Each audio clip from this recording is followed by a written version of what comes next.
Assalamualaikum warahmatullahi wabarakatuh. Saya Ruli Sulistiawati dengan NPM 202140640507 kelas 5A, Program Studi Pendidikan Guru Sekolah Dasar dari Universitas Muhammadiyah Pringsewu.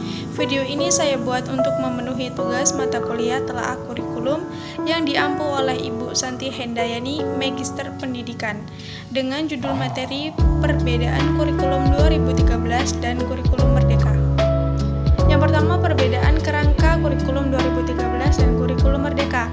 Kerangka kurikulum 2013 yaitu rancangan landasan utama kurikulum 2013 adalah tujuan sistem pendidikan nasional dan standar nasional pendidikan. Sedangkan kurikulum merdeka yang pertama, rancangan landasan utama kurikulum merdeka adalah tujuan sistem pendidikan nasional dan standar nasional pendidikan. Dan yang kedua yaitu mengembangkan profil pelajar Pancasila pada peserta didik. Perbedaan yang kedua yaitu kompetensi yang dituju.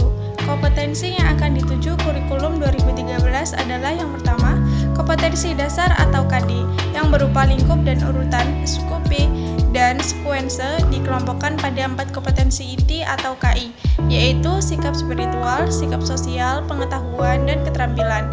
Yang kedua, kompetensi dasar dinyatakan dalam poin-poin dan diurutkan untuk mencapai kompetensi inti yang diorganisasikan per tahun. Yang ketiga, kompetensi dasar pada KI 1, sikap spiritual, dan KI 2, sikap sosial, hanya ada di pelajaran pendidikan agama dan budi pekerti, serta pendidikan Pancasila dan kewarganegaraan. Sedangkan kurikulum merdeka, capaian pembelajaran yang disusun per fase, capaian pembelajaran dinyatakan dalam paragraf yang merangkaikan pengetahuan, sikap, dan keterampilan untuk mencapai, menguatkan, dan meningkatkan kompetensi.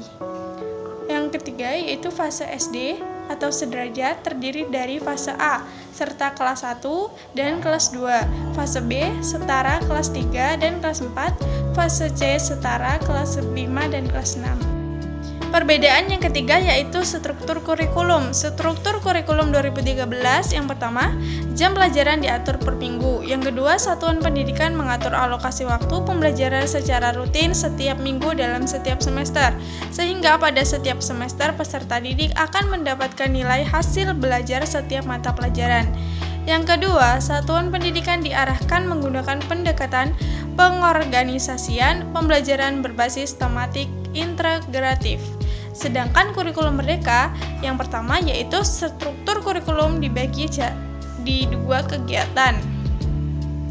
Yang pertama yaitu pembelajaran reguler atau rutin yang merupakan kegiatan intrakurikuler, dan yang kedua proyek penguatan profil pelajar Pancasila.